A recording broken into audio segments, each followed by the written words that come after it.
வணக்கம். மீனராசி ஆனி மாத ராசி பலன்கள்.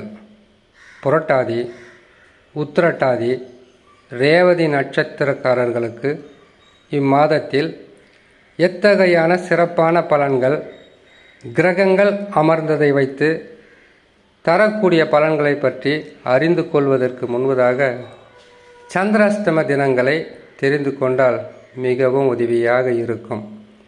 சந்திரன் 8ஆம் இடத்தில் சஞ்சாரம் செய்யக்கூடிய நாட்கள் சந்திராஷ்டம நாட்கள். இந்த சந்திராஷ்டம நாட்களில் பொறுமை மிகவும் அவசியம். மீன ராசிக்காரர்களுக்கு சொல்ல வேண்டிய அவசியமே கிடையாது. ஏன்னு கேட்டிங்கன்னாக்கா, தண்ணிக்குள்ளும் தடம் பார்க்கின்ற ராசி. இந்த ராசியாகப்பட்டது சொல்வது ஒன்றாக இருந்தால் சிந்திப்பது வேறொன்றாக இருக்கும். எதிலுமே விழிப்புடன் இருக்கக்கூடிய ராசி, முயற்சிகளால் வெற்றி பெறக்கூடிய ராசி. இந்த ராசிக்காரர்கள் சாதாரணமாக தோக்கிறதில்ல. அப்படி தோல்வியை சந்தித்து விட்டால் அந்த தோல்விக்கு எதுவெல்லாம் காரணமோ அதை எல்லாமே 2இல் 1 பார்க்காமல் விடுவதும் கிடையாது. சரி, ஆனி மாதத்தில் மீனராசிக்காரர்களுக்கு சந்திராஷ்டம தினங்களை பற்றி தெரிந்து கொள்ளலாம்.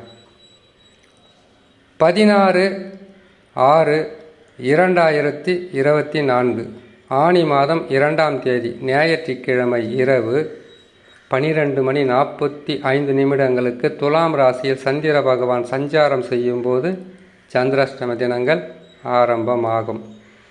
சந்திராஷ்டம தினங்களில் செய்யக்கூடாதவை, தவிர்க்க வேண்டியவை.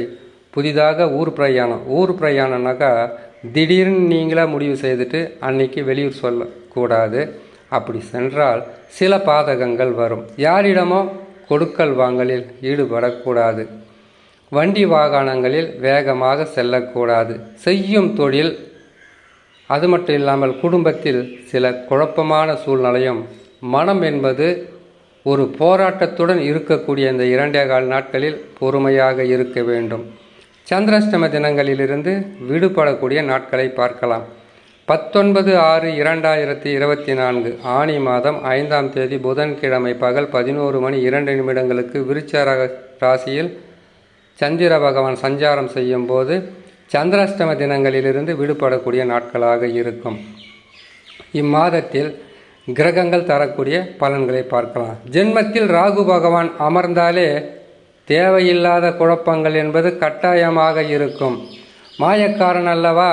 மாயக்காரன் இருப்பதை விட்டுவிட்டு பறப்பதற்கு வழியை தேட சொல்வார். மிகவும் விழிப்புடன் இருக்கணும். ராகுவை பற்றி உங்களுக்கு தெரியாது. காமக்கோள் கிரகம் என்று சொல்லலாம், கரும்பாம்பு என்று சொல்லலாம்.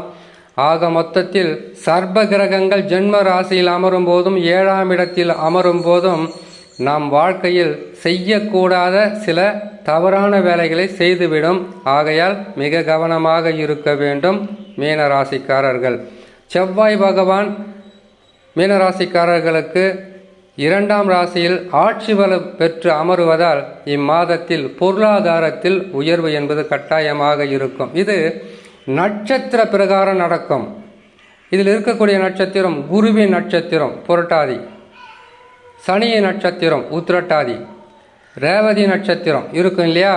அதில் முதல் நட்சத்திரம் என்று சொல்லக்கூடிய புரட்டாதி நட்சத்திரத்துக்கு சில பலன்களும், ரேவதி நட்சத்திரக்காரர்களுக்கு சில பலன்களும், உத்திரட்டாதி நட்சத்திரக்காரர்களுக்கு சில பலன்களும் மாறுபட்டு நடக்கும். அனைவருக்கும் ஒரே பலன்களாக இருக்காது. ஒருவருக்கு நற்பலன்கள் நடக்கும். இதே மீன ராசியில் இருக்கிறவங்களுக்கு இன்னொருத்தருக்கு அசுப பலன்கள் நடக்கும். இன்னும் ஒருவருக்கு பொருளாதாரத்தில் சிக்கல், வெளியூர் பிரயாணத்திலும் நிம்மதி இல்லாத தன்மை, இப்படி மாறி மாறி நடந்து கொண்டே இருக்கும். மாத கணக்கில் மாற்றங்கள் ஏற்படும். சரிங்களா? குரு பகவானை பொறுத்த வரையில் 3ஆம் இடத்தில் இருப்பது முயற்சிகளில் தடையும், திடீர் எதிர்ப்புகளும், திடீரென்று எதிரிகளும் உருவாவார்கள். பொறுமையாக இருக்க வேண்டும் மீனராசி. சுக்கிர பகவான், சூரிய பகவான், புதன் 3 கிரகங்களும் சேர்ந்து 4ஆம் பாவத்தில் அமருவதால் உடல் நலத்தில் மிக கவனம் தேவை. அதிகப்படியான அலைச்சலும், அதிகப்படியான உழைப்பும், மன கஷ்டமும் ஏற்படும். தூக்கமில்லாத தன்மையாக இருக்கும். எடுக்கின்ற முயற்சிகளில் தடைகளும் தாமதங்களும் இருக்கும். பொறுமையாக இருந்தால் உங்களுடைய சொந்த ஜாதகத்தில் தசா வலிமையாக இருந்தால் பாதகங்கள் குறைந்தே காணப்படும். அடுத்ததாக கேது பகவான் 7ஆம் இடத்தில் இருப்பது உறவு சிக்கல்களை கொடுக்கும். கணவன் மனைவிக்குள் ஒற்றுமை குறைந்திருக்கலாம் அல்லது 3வது மனிதர்களால் ஒற்றுமை என்பது குலைக்கப்படலாம். இந்த நேரங்களில் மனதை ஒருநிலைப்படுத்தி இறை நம்பிக்கை, குலதெய்வ வழிபாடு, அது மட்டும் இல்லாமல் பொறுமை காப்பது மிகவும் அவசியம். சனி பகவானை பொறுத்தவரையில் விரயச்சனியாக 12ஆம் இடத்தில் இருக்கிறார். சனி பகவான் மெல்ல மெல்ல வாழைப்பழத்தில் ஊசியை ஏற்றுவது போல் சிறிது சிறிதாக பாதகங்களை உயர்த்தி கொண்டே போவார். அவர் பாவ பலன் தருவார்னு சொல்கிறதுக்கு காரணம் தெரியுமா? நம்மளுடைய ஆசை தான். நாம் இதை செய்யணும், அதை செய்யணும், இப்படி செய்யணும், அப்படி செய்யணும், அதை சம்பாதிக்கணும், இதை வாங்கணும்னு சொல்லிட்டு இந்த மாதிரி நேரத்தில் இப்படிப்பட்ட யோசனைகள் வராமல் தடுத்தாலே உடல் நலமும் நல்லா இருக்கும், மனநலமும் நல்லா இருக்கும். 7.5 சனி இருக்கும்போது விரயங்கள் அதிகரித்து கொண்டே இருக்கும்.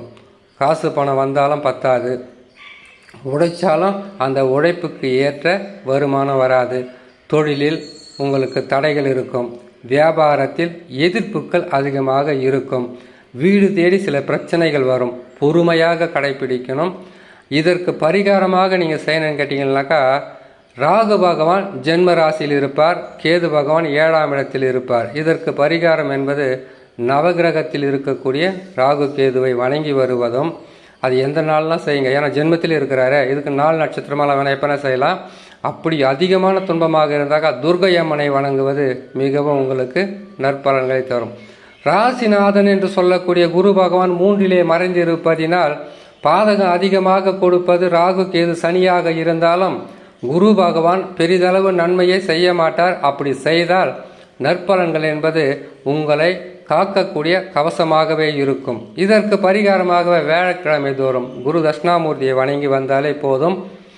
இன்னும் சில மாதங்கள் என்பது பொறுமையாக இருந்தால் உங்களுக்கு நற்பலன் நடக்கும். உங்கள் சொந்த ஜாதகத்தில் தசா வலிமையாக இருக்கிறதா என்பதை ஒரு முறை பரிசீலனை செய்து பார்த்து கொண்டாலே போதுமானது என்று சொல்லி இன்னொரு நல்ல பதிவில் உங்களை நான் சந்திக்கிறேன். நன்றி, வணக்கம்.